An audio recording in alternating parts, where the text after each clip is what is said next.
നിറയെ മറ്റു വാർത്തകളുണ്ട്. പ്രത്യേകിച്ചും ബലാത്സംഗ കേസിൽ നടൻ സിദ്ദീഖിനായുള്ള തെരച്ചിൽ തുടരുകയാണ്.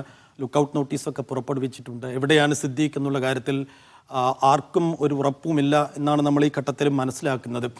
അപ്പോൾ എങ്ങനെയൊക്കെയാണ് സിദ്ദീഖിന് വേണ്ടിയുള്ള തെരച്ചിൽ നടക്കുന്നത്? അന്വേഷണത്തിൻ്റെ വഴികൾ ഏതൊക്കെ രീതിയിലാണ് ഇപ്പോൾ മുന്നോട്ട് പോകുന്നത് എന്നതിൻ്റെയൊക്കെ വിശദാംശങ്ങൾ തേടേണ്ടതുണ്ട്. കൊച്ചിയിൽ നിന്ന് അഹമ്മദ് മുജ്തബയും, തിരുവനന്തപുരത്ത് നിന്ന് ഷിജോ കുര്യനും, ഒപ്പം ഡൽഹിയിൽ നിന്ന് PR അരവിന്ദും നമ്മോടൊപ്പം ചേരും. ആദ്യം മുജ്തബയിലേക്ക്. മുജ്തബ, കഴിഞ്ഞ ദിവസങ്ങളിലൊക്കെ പോലീസ് സിദ്ദീഖിനായി വലവിരിച്ചു തെരയുന്നുണ്ട് പലയിടങ്ങളിലായി, പക്ഷെ സിദ്ദീഖിനെ കണ്ടുകിട്ടിയിട്ടില്ല. അപ്പോൾ സിദ്ദീഖിനെ കണ്ടെത്താൻ വേണ്ടി ഏതെല്ലാം നിലക്കുള്ള അന്വേഷണങ്ങളിലേക്ക് നിലവിൽ പോലീസ് കടന്നിട്ടുണ്ട്? ഏതൊക്കെ രീതിയിലാണ് പോലീസിൻ്റെ പ്ലാനിങ് നിലവിൽ? സൈഫുദ്ദീൻ, പ്രധാനമായും ഈ കൊച്ചി തന്നെ കേന്ദ്രീകരിച്ചായിരുന്നു ആദ്യ ദിവസങ്ങളിൽ പോലീസിൻ്റെ വ്യാപക പരിശോധനയും അതോടൊപ്പം തന്നെ വിവിധ ഹോട്ടലുകൾ കേന്ദ്രീകരിച്ചുമൊക്കെ ഉണ്ടായിരുന്നു. പ്രത്യേകിച്ച് ഈ നെടുമ്പാശ്ശേരി പരിസരം ഉൾപ്പെടെ, പ്രത്യേകിച്ച് ഈ പഞ്ചനക്ഷത്ര ഹോട്ടലുകളും അതോടൊപ്പം തന്നെ സാധാരണഗതിയിൽ സിനിമാ താരങ്ങൾ തങ്ങുന്ന ഹോട്ടലുകളൊക്കെ കേന്ദ്രീകരിച്ചായിരുന്നു ആദ്യ ദിവസം. കാര്യം, 2 വീടുകളിലും, പടമുകളിലെയും അതോടൊപ്പം തന്നെ കുട്ടമശ്ശേരിയിലെയും വീടുകൾ, കാക്കനാടയും അതോടൊപ്പം തന്നെ ആലുവലെയും 2 വീടുകളിലും ഇല്ല എന്നുള്ളൊരു അടിസ്ഥാനത്തിലായിരുന്നു അത്തരത്തിലുള്ളൊരു പരിശോധന. പക്ഷേ പിന്നീട് ഒരു ദിവസം കഴിയുന്നു. ഇന്നലെ പിന്നീടാണ് ഈ കുറച്ചുകൂടി തിരച്ചിൽ കാര്യക്ഷമമാക്കുന്ന രൂപത്തിലേക്ക് അന്വേഷണ സംഘത്തിൻ്റെ ഈ ഒരു തിരച്ചിൽ കുറച്ചുകൂടി കൂടുതൽ വിപുലമാക്കുന്നത്. വൈകുന്നേരത്തോടുകൂടി ഈ ലുക്കൌട്ട് നോട്ടീസ് വരികയും ചെയ്തൊരു സാഹചര്യത്തിലാണ് ഒരുപക്ഷെ സിദ്ദീഖ് സംസ്ഥാനത്തിന് പുറത്തേക്ക് കടന്നേക്കാമെന്നുള്ളൊരു സൂചനയുടെ കൂടി അടിസ്ഥാനത്തിൽ ആ രൂപത്തിൽ ഒരു ലുക്കൌട്ട് നോട്ടീസ് ഇറക്കി കൂടുതൽ തിരച്ചിൽ വിപുലമാക്കുന്നത്. എന്തായാലും ഇന്ന് ഒരുപക്ഷെ സംസ്ഥാനത്തിന് പുറത്തുള്ള സ്ഥലങ്ങൾ കേന്ദ്രീകരിച്ചുള്ള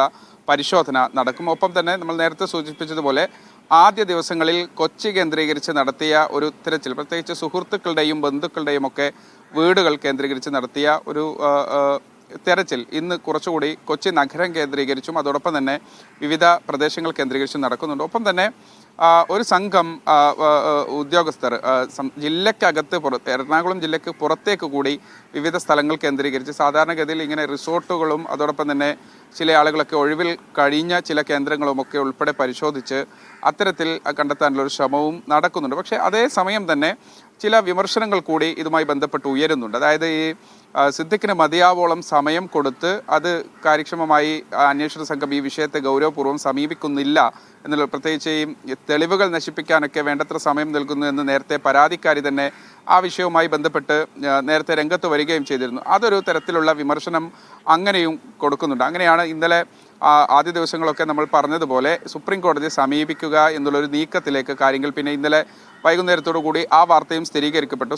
സുപ്രീം കോടതിയിൽ അടിയന്തരമായി ഹർജി വാദം കേൾക്കണമെന്ന് ആവശ്യപ്പെട്ടുകൊണ്ട് പ്രത്യേക പെർഫോമയിൽ സുപ്രീം കോടതിക്ക് മെയിൽ അയക്കുകയും ചെയ്തിട്ടുണ്ട്. സ്വാഭാവികമായും ഒരുപക്ഷെ ഇന്നോ അല്ലെങ്കിൽ നാളെയോ പരിഗണിക്കുമെന്നാണ് ഇന്നലെ ധനസ്വമോദ് പറഞ്ഞതുപോലെ. നാളെ ഈ ഹർജി വെള്ളിയാഴ്ച പരിഗണിക്കുമെന്നുള്ളൊരു വിവരം കൂടി ലഭിക്കുന്നുണ്ട്. അങ്ങനെയെങ്കിൽ അതുവരെ ഈ സിദ്ദീഖിൻ്റെ ജാമ്യ ഹർജി സുപ്രീം കോടതി കൂടി തീർപ്പാക്കുന്നതുവരെ ഒരു കാത്തിരിക്കാനുള്ള ഒരു തീരുമാനം അന്വേഷണ സംഘത്തിനിടയിൽ, അങ്ങനെ പെട്ടെന്ന് തിടുക്കപ്പെട്ട ഒരു അറസ്റ്റിലേക്ക് പോകേണ്ടതില്ല എന്നുള്ളൊരു തീരുമാനം കൂടി വരുന്നുണ്ട്. പുറത്ത് ഇങ്ങനെ വ്യാപക തിരച്ചിലും അതോടൊപ്പം തന്നെ SITയുടെ പ്രത്യേക അന്വേഷണ സംഘത്തിൻ്റെ പെട്ടെന്ന് തന്നെ സിദ്ദീഖിനെ അറസ്റ്റ് ചെയ്യണമെന്നുള്ളൊരു നിർദ്ദേശമൊക്കെ ഉണ്ടെങ്കിൽ പോലും, അതിങ്ങനെ പുറത്തുണ്ടെങ്കിൽ പോലും, പക്ഷേ ഈ കോടതിയെ സമീപിക്കാനുള്ള എല്ലാ തരത്തിലുള്ള സമയവും അതോടൊപ്പം തന്നെ അതിനുള്ള സാവകാശവും ഒക്കെ നൽകിയ ശേഷം, അതുകൂടി കഴിഞ്ഞതിന് ശേഷം മറ്റേതെങ്കിലും തരത്തിൽ ഒരു നടപടിയിലേക്ക് പോവുക എന്നുള്ളത്. മാത്രമല്ല SITയുടെ തുടക്കത്തിലുള്ള ഈ കേസുമായി ബന്ധപ്പെട്ട്, ഇങ്ങനെ വരുന്ന വെളിപ്പെടുത്തലുമായി ബന്ധപ്പെട്ട് SITയുടെ തുടക്കത്തിലുള്ള സമീപനവും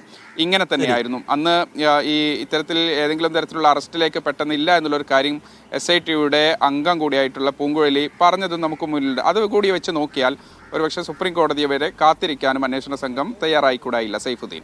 ശരി മുജ്തബ, അപ്പോൾ സ്വാഭാവികമായും ഇനി സിദ്ദീഖ് പ്രതീക്ഷയോടുകൂടി നോക്കുന്നത് സുപ്രീം കോടതിയിൽ ഈ ഹർജി പരിഗണിക്കുമ്പോൾ, അതായത് മുൻകൂർ ജാമ്യാപേക്ഷ പരിഗണിക്കുമ്പോൾ സുപ്രീം കോടതി അതിനകത്ത് എന്ത് നിലപാട് സ്വീകരിക്കുമെന്നുള്ളതാണ് പ്രതീക്ഷയോടുകൂടി സിദ്ദീഖ് ഉറ്റുനോക്കുന്നത്. അപ്പോൾ